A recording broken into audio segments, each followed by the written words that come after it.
ग्राम व्याकरणामधील हा खूप महत्त्वाचा असा टॉपिक आहे वाक्य रूपांतर. याच्यावरती वेगवेगळ्या प्रकारचे प्रश्न विचारले जाऊ शकतात. ते प्रश्न कसे कसे विचारले जाऊ शकतात, कशा प्रकारे याचा अभ्यास करायचा ते आपण पाहूया. तर सुरू करूया आजचा टॉपिक वाक्य रूपांतर. तर सर्वप्रथम पाहू वाक्य म्हणजे काय. वाक्य म्हणजे शब्दाच्या अर्थपूर्ण समूहाला वाक्य असे म्हणतात. म्हणजे कोणताही शब्द असतील. एक मिनिट.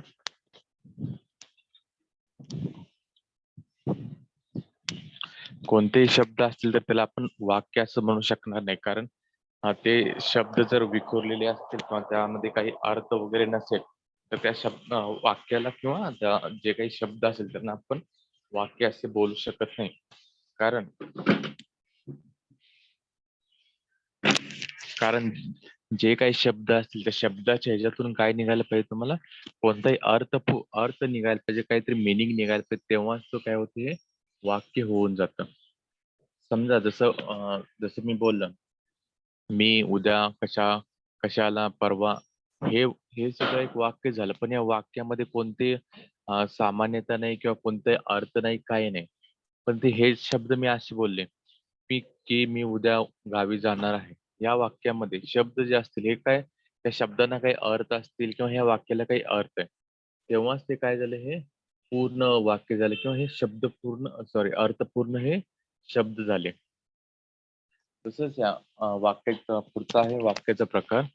आपण आपल्या बोलण्यातून अथवा लिखाणातून आपले विचार वेगवेगळ्या रूपाने व्यक्त करत असतो.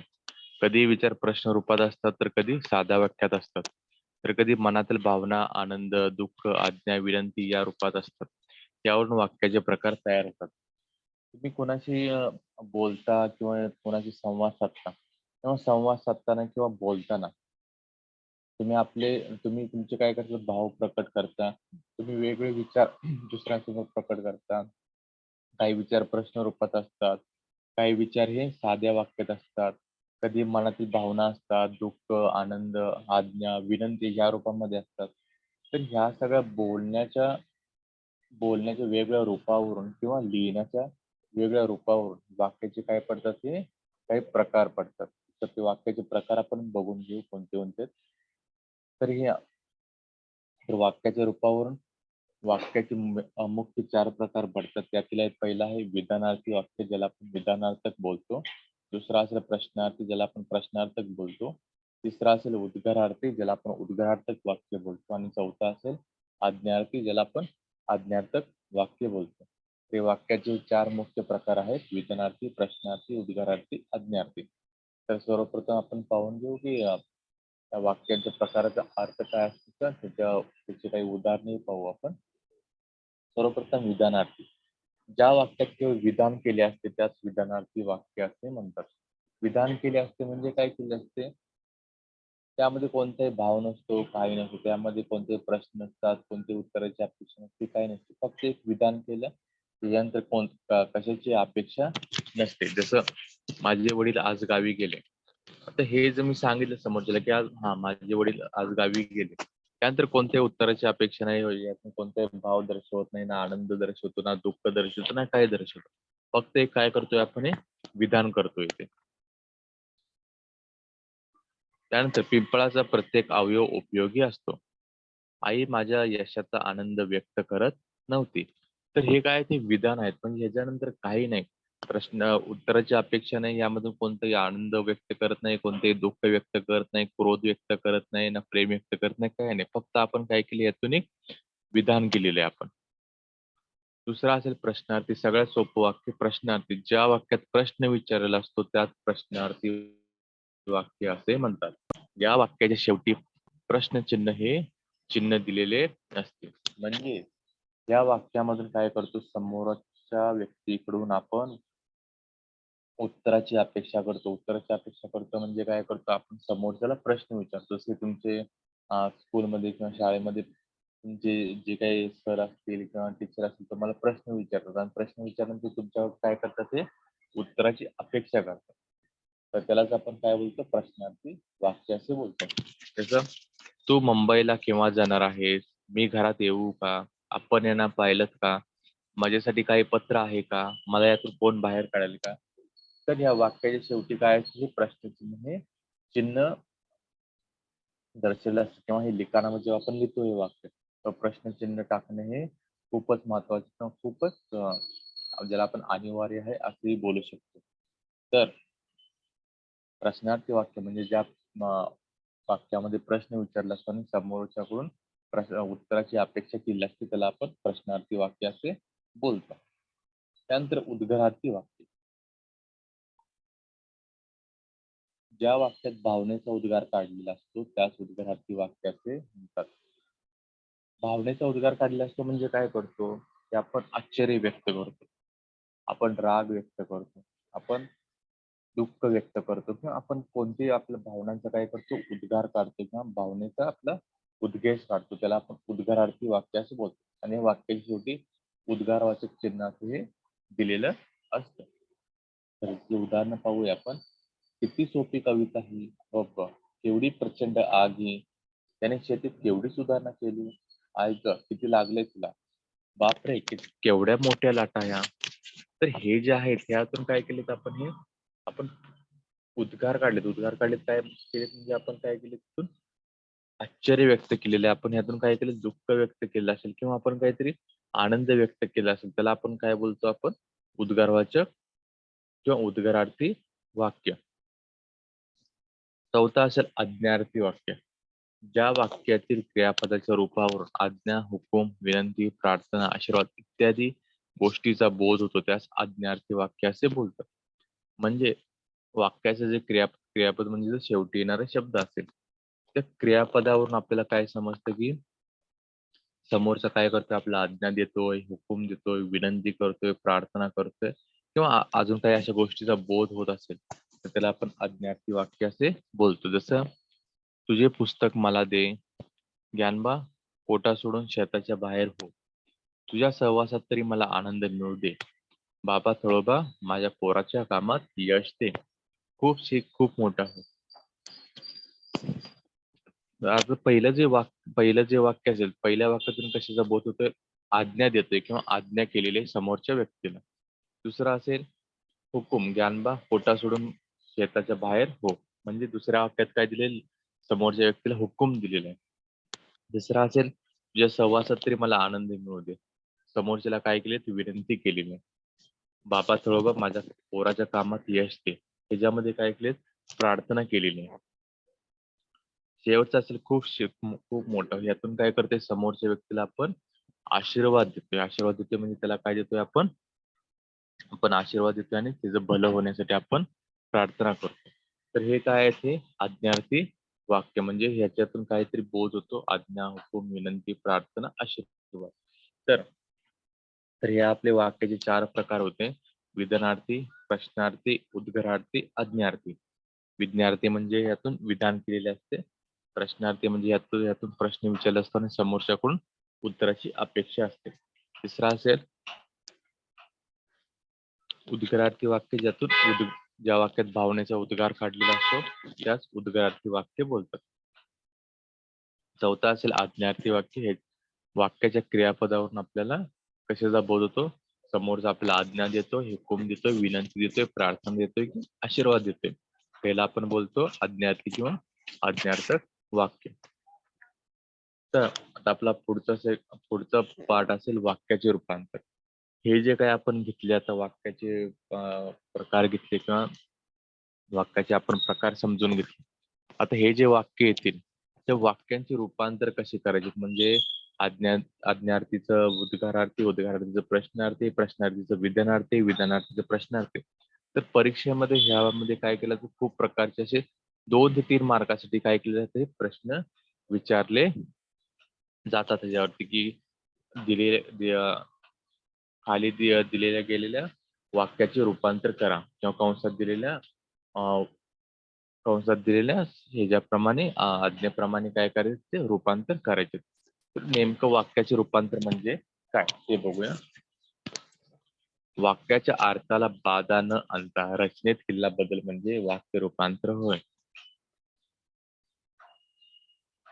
तर ह्याच्यामध्ये वाक्याच्या अर्थाला म्हणजे काय, जे काय आपण वाक्याचं रूपांतर करणार आहोत त्याला कोणत्याही प्रकारची बाधा येता कामा नये किंवा त्याचा कोणत्याही प्रकारचा अर्थ बदलता कामा नये. फक्त त्याच्यामध्ये काय करायचं, आपल्याला शब्द बदलायचे किंवा आपल्याला काय करायचे त्याच्यामध्ये थोडं त्याच्या रचनेमध्ये बदल करायचे. तर ते आपण काय बोलू शकतो, त्याला वाक्यात वाक्य रूपांतर बोलू शकतो.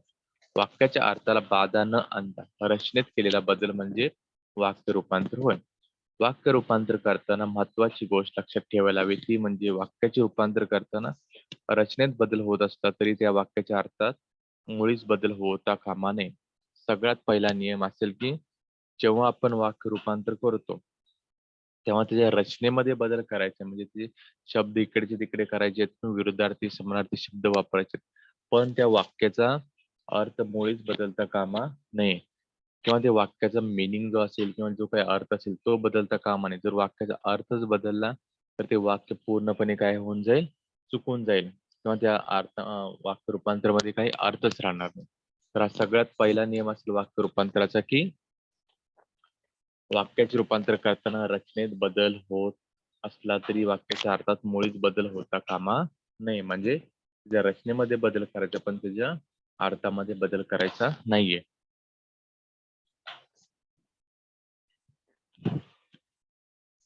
प्रश्नार्थी विधानार्थी वाक्याचे परस्पर रूपांतर. तर आपण सर्वप्रथम पाहून घ्या की प्रश्नार्थी आणि विधानार्थी वाक्याचे परस्पर रूपांतर म्हणजे विधानार्थीचे प्रश्नार्थी, प्रश्नार्थीचे विधानार्थी कसे करायचे आणि याच्यामध्ये कोणते नियम पाळायचे ते बघूया. नेहमीच्या व्यवहारात आपण बोलताना अनेक प्रश्न विचारतो, जसे तू कुठे चाललास, तुला किती गुण मिळाले, प्रकृती आता कशी आहे, वगैरे वगैरे. प्रश्न विचारल्यानंतर आपणाला त्याची उत्तरे अपेक्षित असतात, म्हणजे उत्तराच्या अपेक्षेने असे प्रश्न विचारले जातात. परंतु काही प्रश्न असे असतात की प्रश्नातच त्याचे उत्तर दडलेले असते. जसे जगी सर्व सुखी असा कोण आहे, या प्रश्नातच त्याचे उत्तर दडलेले आहे. जगी सर्व सुखी असा कोणीही नाही. याचे असे त्याचे स्पष्ट उत्तर स्पष्ट होते. म्हणजे आता प्रश्नार्थी वाक्यामध्ये प्रश्नार्थी वाक्य म्हणजे नेमकं काय, की आपण जेव्हा प्रश्न विचारतो समोरच्याला किंवा आपण काही विचारतो तर समोरच्याकडून काय करतो, आपण उत्तराची अपेक्षा करतो. पण काही असे प्रश्नार्थी वाक्य असतात की त्या प्रश्नार्थी वाक्यामध्येच काय दडलेलं असतं, त्याचं उत्तर दडलेलं असतं. जसं इथं एक एक्झाम्पल किंवा उदाहरण दिलेलं आहे. जगी सर्व सुखी असा कोण आहे, या प्रश्नाला त्याचे उत्तर दडलेले आहे. जसं जगी सर्व सुखी असा कोणीही नाही. तर ह्याच्यामध्ये एक टिप दिलेली आहे किंवा ह्याच्यामध्ये एक नियम दिलेला आहे. प्रश्न होकारार्थी असेल तर विधानार्थी वाक्य नकारार्थी बनवावे.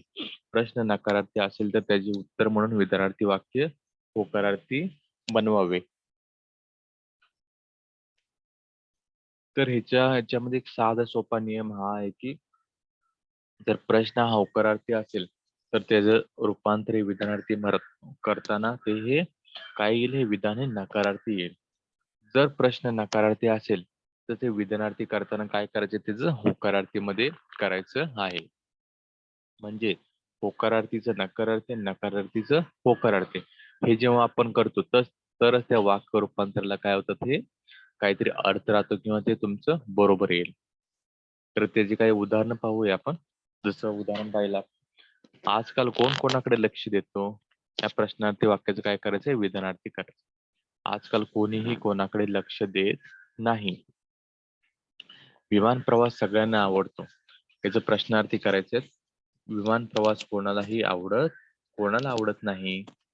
तिसरं, फुकट दिले तर कोण नको म्हणेल, याचं विधानार्थी करायचं. फुकट दिले तर कोणीही नको म्हणणार नाही किंवा हे असे बोलू शकतो आपण, फुकट दिले तर सर्व हो म्हणतील. चौथा असेल, मुलांनी आई वडिलांना म्हातारपणी सांभाळायला हवे. प्रश्नार्थी याचं करायचं, मुलांनी आई वडिलांना म्हातारपणी सांभाळायला नको का.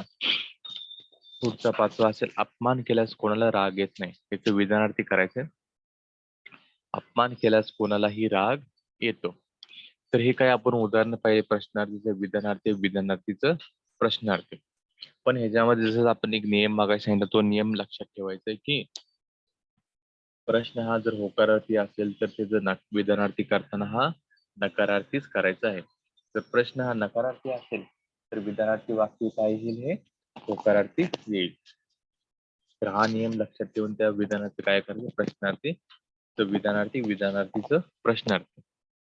तर आपण काही 5 उदाहरणं पाहिली. या 5 उदाहरणं समजून येईल की कशा प्रकारे तुम्हाला वाक्य रूपांतर करायचं आहे. दुसरं असेल उद्गारार्थी व विधानार्थी वाक्याचे परस्पर रूपांतर. एखाद्या गोष्टीतील आनंद, दुःख, राग, आश्चर्य अशा अर्थाच्या भावना किंवा तीव्र इच्छा व्यक्त करण्यासाठी उद्गारार्थी वाक्य वापरतात. अशा उद्गारार्थी वाक्याचे साधे विधानार्थी वाक्य करताना कोणत्याही गोष्टीची विपुलता व्यक्त करायची ते स्पष्ट करावे. जेव्हा आपण उद्गारार्थीचं विधानार्थी करतो तर त्यावेळी एखाद्या गोष्टीचा आनंद, दुःख, राग, आश्चर्य अशा अर्थाच्या भावना किंवा तीव्र इच्छा व्यक्त करण्यासाठी उद्गारार्थी वाक्य वापरतात. तर अशा उद्गारार्थी वाक्याचे साधे विधानार्थी वाक्य करताना कोणत्या गोष्टीची विपुलता व्यक्त करायची म्हणजे त्याच्यामध्ये क्रोध सांगितलेला आहे, त्याच्यामध्ये कोणतं दुःख सांगितलंय, त्यामध्ये काही आनंद सांगितले असेल, राग असेल, आश्चर्य असेल, तर त्या कोणत्या गोष्टीची विपुलता काय करायची स्पष्ट करायची ते आपल्याला सर्वप्रथम जाणून घेतलं पाहिजे. त्यानंतरच आपण काय करू शकतो हे विधानार्थी वाक्य करू शकतो. तर जर तुम्हाला त्या गोष्टीची विपुलता समजली नाही तर त्या गोष्टीचं त्या वाक्यामध्ये काय नेमकं काय सांगायचं, काय व्यक्त केलेलं, आनंद व्यक्त केलेला की दुःख व्यक्त केलंय हेच जर कळालं नाही तुम्हाला तर तुम्हाला ते वाक्य रूपांतर करता येणार नाही. त्याची उदाहरणं पाहूया आपण. किती सुंदर दृश्य आहे ते. या उद्गारार्थीचं काय करायचंय विधानार्थी वाक्य करायचं. ते दृश्य फार सुंदर आहे. दुसरा असेल या गोष्टीचे मला फार समाधान वाटले. तर याचे उद्गारार्थी करायचे किती समाधान वाटले मला या गोष्टीचे. तिसरा असेल केवढी उंच इमारत आहे याचं आपल्याला काय करायचं विधानार्थी. ही इमारत खूप उंच आहे. चौथा असेल डॉक्टर आंबेडकरांचे ग्रंथप्रेम विश्वविख्यात होते. हे जे उद्गारार्थी करायचे. केवढे विश्वविख्यात होते डॉक्टर आंबेडकरांचे ग्रंथप्रेम.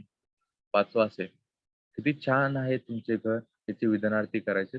तुमचे घर अतिशय छान आहे. तर आपण काही उदाहरणं पाहिली उद्गारार्थीचं काय करायचं तुम्हाला विधानार्थी करायचे आणि विधानार्थीचं तुम्हाला काय करायचं ते उद्गारार्थी वाक्य करायचं आहे.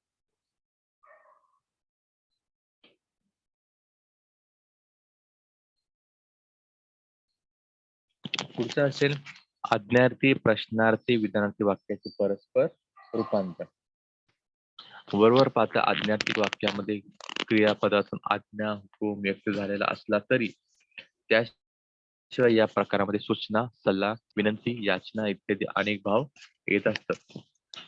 तर आज्ञार्थक वाक्यामध्ये फक्त हुकूम किंवा आज्ञा दिलेली नसते. ह्याच्यामध्ये सल्लाही देऊ शकतात, विनंतीही करू शकतात, याचनाही करू शकतात. म्हणजे ह्याच्यामध्ये फक्त आपण असं नाही समजू शकत की ह्याच्यामध्ये फक्त आज्ञा आणि हुकूम आला म्हणजे आज्ञार्थी वाक्य झालं असं नाही.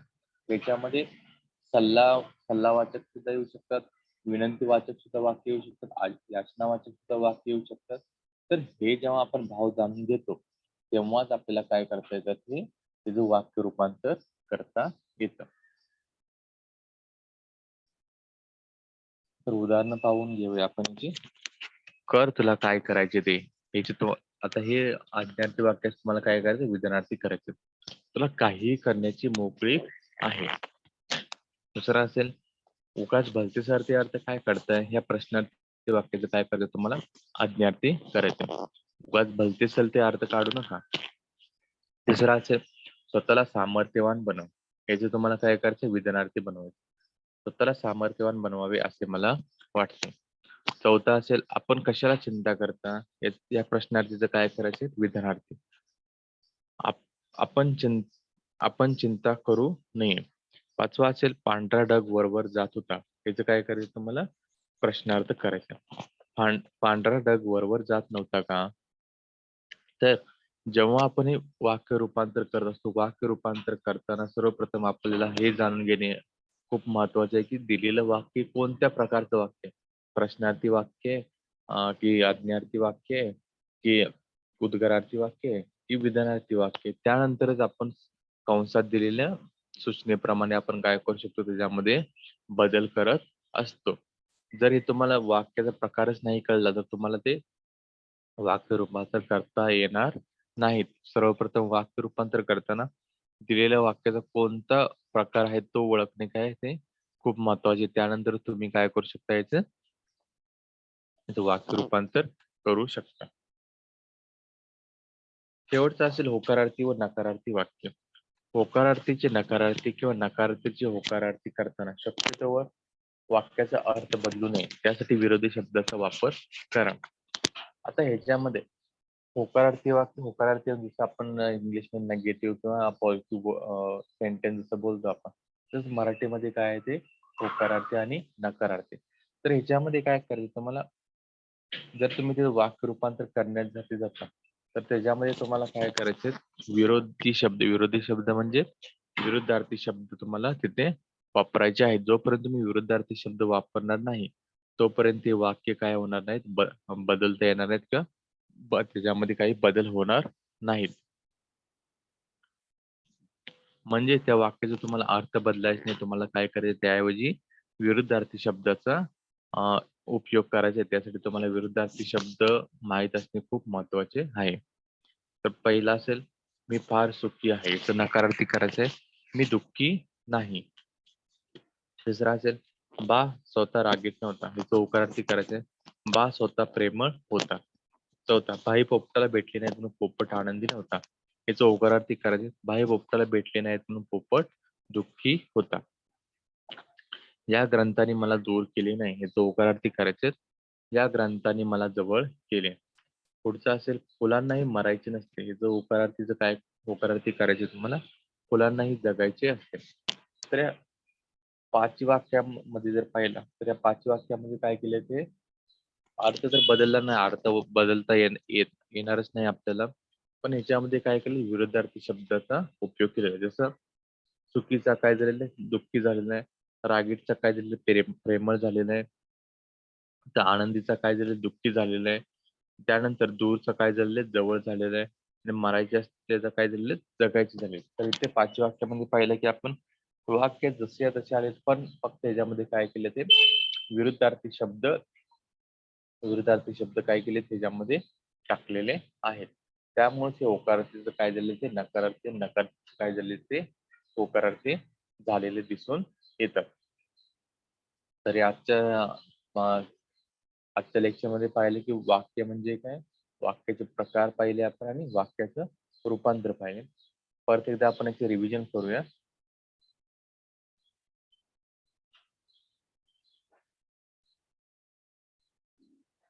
सर्वप्रथम वाक्य म्हणजे काय, शब्दाच्या अर्थपूर्ण समूहाला वाक्य असे म्हणतात. म्हणजे कोणताही शब्द समूह असू दे, त्या शब्दांमधून काही जर अर्थ निघत असेल किंवा अर्थपूर्ण समूह असेल तर त्याला वाक्य असं बोललं जातं. तोपर्यंत आपण त्याला वाक्य बोलू शकत नाही. जसं मी तुला काल बोलवले होते, तर यातून काहीतरी अर्थ निघतो, यातून काहीतरी मिनिंग निघतो, त्यानंतर आपण काय करतो याला वाक्य असे बोलू शकतो.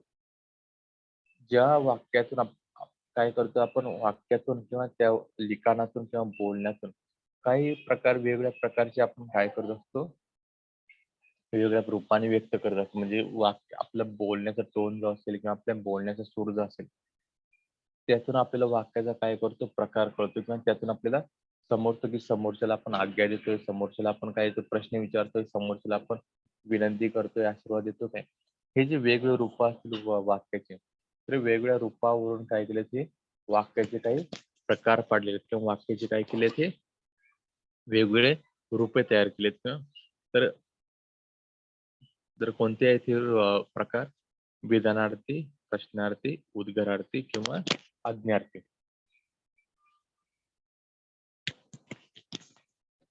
तर विधानार्थी, प्रश्नार्थी, उद्गारार्थी आणि आज्ञार्थी. तर पहिलं पाहू विधानार्थी. विधानार्थी म्हणजे काय, की त्याच्यामध्ये फक्त विधान केले असते त्यालाच आपण विधानार्थी वाक्य असे बोलतो. विधान केले असते म्हणजे काय, त्यातून आपण कोणत्याही प्रकारची अपेक्षा नाही करत, कोणत्याही आपण सल्ला देत नाही, कोणते आपण आज्ञा देत नाही, काही देत नाही. फक्त एक विधान करतो आणि सोडून देतो. ते जसं माझे वडील आज गावी गेले. पिंपळाचा प्रत्येक अवयव उपयोगी असतो. आई माझ्या यशाचा आनंद व्यक्त करत नव्हती. हे झाले विधान झाले. याच्यातून कोणतीही अपेक्षा नाही, काही नाही, काहीच नाही. फक्त एक ऐकले तर आपण एक विधान केलेलं आहे आणि तसंच ठेवलेलं आहे. त्यानंतर प्रश्नार्थी किंवा प्रश्नार्थक वाक्य. ज्या वाक्यात प्रश्न विचारलेला असतो त्यास प्रश्नार्थी वाक्य असे म्हणतात. हे सर्वात सोपं असेल की ज्या प्रश्नाच्या रूपावरून ज्या वाक्याच्या रूपावरून आपल्याला कळतं की समोरच्याने आपल्याला प्रश्न विचारले आणि समोरचा काय करतोय आपल्याकडून जी अपेक्षा करत आहे, म्हणजे आपल्याला उत्तराची अपेक्षा करत आहे, तर तो काय होऊन जातो, हा प्रश्नार्थी वाक्य असे होऊन जातो. जसं तू मुंबईला केव्हा जाणार आहेस? मी घरात येऊ का? आपण ना पाहिलं का? माझ्यासाठी काही पत्र आहे का? मला यातून कोण बाहेर काढेल? तर यातून काय केले प्रश्न जेव्हा विचारले जातात तेव्हा त्यातून काय केले जाते, काहीतरी उत्तराची अपेक्षा केली जाते, तेव्हा त्याला काय बोलतो आपण, प्रश्नार्थी वाक्य असे बोलतो. तिसरा असेल विधानार्थी वाक्य. विधानार्थी वाक्यामध्ये उद्गारार्थी वाक्य. उद्गारार्थी वाक्यामध्ये काय असतं की उद्गार काढलेला असतो. उद्गार काढलेला असतो म्हणजे त्यातून आपण आश्चर्य व्यक्त करतो.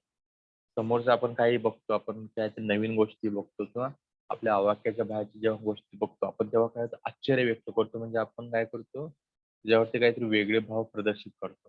तर त्याला उद्गारार्थी वाक्य असे बोलतात. तर त्याचे उदाहरण पाहू. किती सोपी कविता आहे. अबब! केवढी प्रचंड आग आहे. त्याने शेतीत केवढी सुधारणा केली. ऐक गं, किती लागलंय तुला?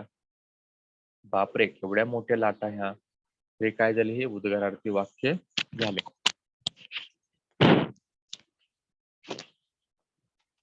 चौथा असेल आज्ञार्थी वाक्य. ज्या वाक्यातील क्रियापदाच्या रूपावर आज्ञा, हुकूम, विनंती, प्रार्थना, आशीर्वाद इत्यादी गोष्टीचा बोध होतो त्यास आज्ञार्थी वाक्य असे म्हणतात.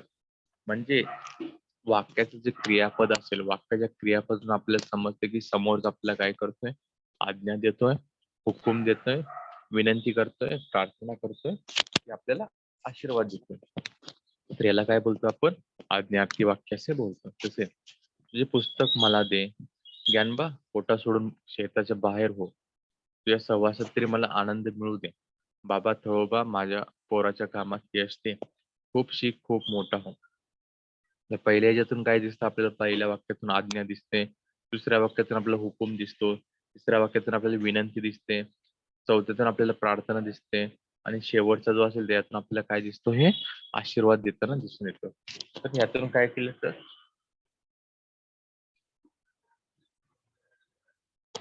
ह्यातून काय केलं असतं, हे आज्ञा ते म्हणजे आपल्याला काय केलं असतं, ते आज्ञा दिलेले असतात.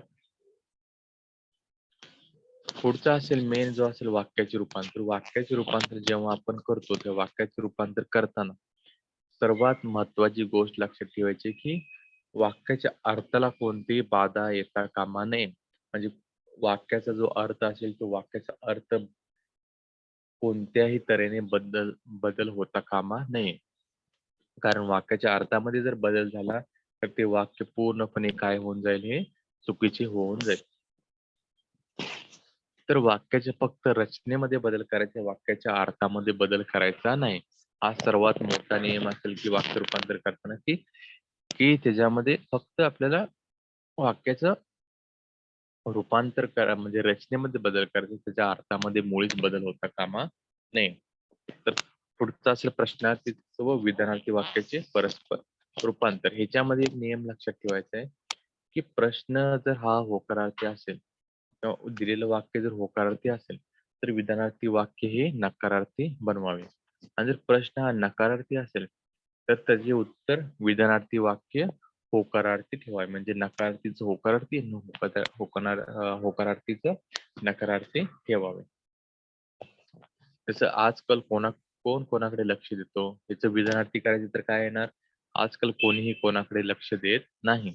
दुसरा असेल विमान प्रवास सगळ्यांना आवडतो. याचं प्रश्नार्थी करायचं, विमान प्रवास कोणाला आवडत नाही. तिसरा असेल फुकट दिले तर कोण नको म्हणणार. याचं विधानार्थी काय करायचंय, फुकट दिले तर कोणीही नको म्हणणार नाही किंवा फुकट दिले तर सर्व हो बोलतील. चौथा असेल मुलांनी आई वडिलांना म्हातारपणी सांभाळायला हवे. याचं प्रश्नार्थी करायचं, जसं मुलांनी आई वडिलांना म्हातारपणी सांभाळायला नको का. पाचवा असेल अपमान केल्यास कोणालाही राग येत नाही. त्याचं काय येणार, अपमान केल्यास कोणालाही राग येतो. तरी अशा प्रकारचे काही उदाहरणं पाहिली की प्रश्नार्थीचं विधानार्थी, विधानार्थीचं प्रश्नार्थी. पुढचा असेल उद्गारार्थी व विधानार्थी वाक्याचे परस्पर रूपांतर. एखाद्या गोष्टीचा आनंद, दुःख, राग, आश्चर्य अशा अर्थाच्या भावना किंवा तीव्र इच्छा व्यक्त करण्यासाठी उद्गारार्थी वाक्य वापरतात. अशा उद्गारार्थी वाक्याचे साधे विधानार्थी वाक्य करताना कोणत्या गोष्टीची विपुलता व्यक्त करायची ते स्पष्ट करावे. म्हणजे कोणत्या गोष्टीची विपुलता म्हणजे कोणती गोष्ट त्याच्यातून आपल्याला जास्त व्यक्त करायची किंवा स्पष्ट करायचे, जोपर्यंत आपण ते जाणत नाही तोपर्यंत त्याचं आपण रूपांतर करू शकत नाही. जसं उदाहरण दिले तिथे, किती सुंदर दृश्य आहे ते, त्याचं काय करायचं विधानार्थी करायचं, ते दृश्य फार सुंदर आहे. दुसरं असेल, या गोष्टीचे मला फार समाधान वाटले, त्याचं उदाहरणार्थी कसं होईल, किती समाधान वाटले मला या गोष्टीचे. दुसरा असेल, केवढी उंच इमारत आहे, याचं काय करायचं विधानार्थी करायचं, ही इमारत खूप उंच आहे. चौथा असेल, डॉक्टर आंबेडकरांचे ग्रंथप्रेम विश्वविख्यात होते, याचं उद्गारार्थी कसे, केवढे विश्वविख्यात होते डॉक्टर आंबेडकरांचे ग्रंथप्रेम. पुढचं असेल, किती छान आहे तुमचे घर, याचे विधानार्थी कसे होईल, तुमचे घर अतिशय छान आहे. तर या प्रकारचे विधानार्थी, उद्गारार्थी आणि उद्गारार्थीचे आपण काय केले, ते उदाहरणार्थी वाक्य केलेले आहेत किंवा जे रूपांतर आपण केलेलं आहे. पुढचं असेल आज्ञार्थी, प्रश्नार्थी, विधानार्थी वाक्याचे परस्पर रूपांतर. वर पाहता आज्ञार्थी वाक्यामध्ये क्रियापदातून आज्ञा किंवा हुकूम व्यक्त झालेला असला तरी त्याशिवाय या प्रकारामध्ये सूचना, सल्ला, विनंती, याचना इत्यादी अनेक भाव येत असतात. तर त्याला आपण काय बोलतो, आज्ञार्थी वाक्य असं बोलतो. म्हणजे त्यामध्ये फक्त आज्ञा किंवा हुकूमच येत नाही, याच्यामध्ये काय येतो, सल्ला येतो, विनंती येतो किंवा याचना सुद्धा येऊ शकतात. तर याला आपण आज्ञार्थी वाक्य असं बोलतो. जर काही उदाहरणं पाहूया, कर तुला काय करायचे, तर ह्याचं विधानार्थी कसं होईल, तुला काहीही करण्याची मोकळी आहे. दुसरा असेल, उगाच भलतेसर ते अर्थ काय काढताय, याचा आज्ञार्थी कसं होईल, उगाच भलतेसर ते अर्थ काढू नका. तिसरा असेल, स्वतःला सामर्थ्यवान बनव, ह्याचं विधानार्थी कसं येईल, स्वतःला सामर्थ्यवान बनवावे असे मला वाटते. चौथा असेल, आपण कशाला चिंता करता, त्याचं विधानार्थी कसं येईल, आपण चिंता करू नये. त्यानंतर पाचवा असेल, पांढरा ढग वरवर जात, तिचा प्रश्नार्थ कसं येईल, पांढरा ढग वरवर जात नव्हता का. तर हे काय झाले, आपण उदाहरणं पाहिले, आज्ञार्थीचे, प्रश्नार्थी, प्रश्नार्थीचे आज्ञार्थी, आज्ञार्थी विधानार्थी, विधानार्थीचे प्रश्नार्थी. शेवटचं असेल होकारार्थी व नकारार्थी वाक्य. होकारार्थीचे नकारार्थी किंवा नकारार्थीचे होकारार्थी करताना शक्यतोवर वाक्याचा अर्थ बदलू नये, त्यासाठी विरुद्धार्थी शब्दाचा वापर करा. म्हणजे जेव्हा आपण होकारार्थी आणि नकारार्थी घेतो तेव्हा त्यामध्ये अर्थ न बदलता आपल्याला काय करायचंय, त्याच्यामध्ये फक्त विरुद्धार्थी शब्दाचा उपयोग करायचा आहे. म्हणजे जर तुम्ही दुसरे शब्द वापरले, समानार्थी शब्द वगैरे वापरले, तर त्या शब्दाचा काय होऊन जातो, पूर्णपणे अर्थ बदलून जातो. पण आपल्याला अर्थ नाही बदलायचा, आपल्याला काय बदलायचं, त्यामध्ये रचनेमध्ये बदल करायचे. त्याच्यामुळे ते जास्तीत जास्त काय वापरायचे, हे विरुद्धार्थी शब्द वापरायचे आहेत. जसं मी फार सुखी आहे, तिचं काय करायचं, तुम्हाला नकारार्थी करायचं, मी दुःखी नाही. तर याच्यामध्ये कोणता विरुद्धार्थी शब्द वापरलेले, सुखी आणि दुःखी. तिसरा असेल, बा स्वतः रागीट नव्हता, हे होकारार्थी करायचे, बा स्वतः प्रेमळ होता. तर रागीटचा काय झालेलं, हे प्रेमळ झालेलं आहे. चौथा असेल, भाई पोपटाला भेटले नाहीत म्हणून पोपट आनंदी नव्हता, हिचं होकारार्थी करायचं, भाई पोपटाला भेटले नाहीत म्हणून पोपट दुःखी होता. तर आनंदीचं इथे काय झालंय, दुःखी झालेलं आहे. पाचवा असेल, या ग्रंथाने मला दूर केले नाही, त्याचं होकारार्थी कसं येईल, या ग्रंथाने मला जवळ केले. दूरचं काय होईल, हे जवळ होईल. सहावा असेल, फुलांनाही मरायचे नसते, तर मरायचेच नसते तर काय विरुद्धार्थी, जगायचे. तर वाक्य कसं होईल, फुलांनाही मरायचे, सॉरी, फुलांनाही जगायचे असते. तर हे काय झाले, आपण होकारार्थी बनवले. तर जेव्हा आपण वाक्याचं रूपांतर करतो, पण जेव्हा आपण वाक्य चेंज करतो, तर त्याच्यामध्ये काय करतो, आपण काही चेंजेस करतो किंवा काही रचनेमध्ये फक्त बदल करतो, आपण वाक्यामध्ये काही सुद्धा बदल करत नाही. तर आपण मी प्रश्नपत्रिकेमध्ये कोणत्या प्रकारचे प्रश्न विचारले जाऊ शकतो ते एकदा तुम्हाला सांगून देतो.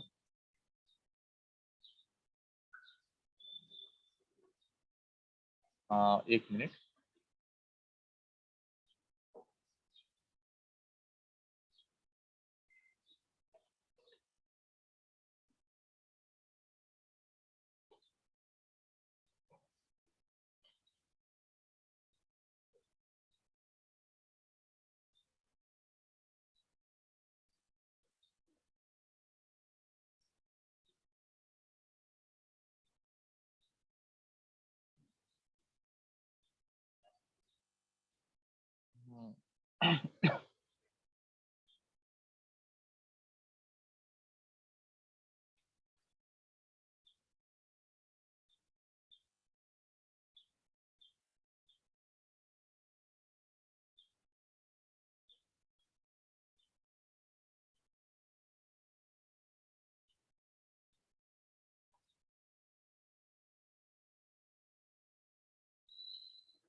एक मिनिट जरा.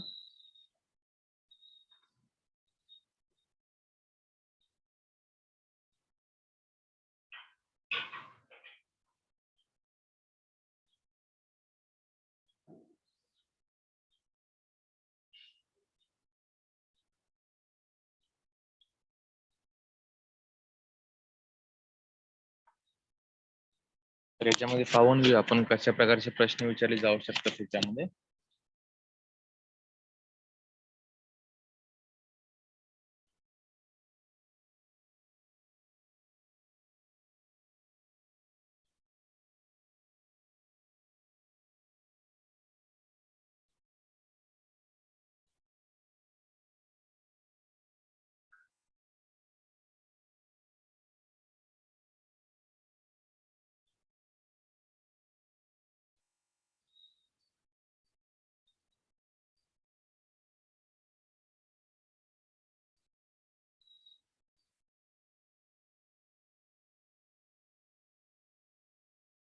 ठीक आहे, ते सापडत नाही.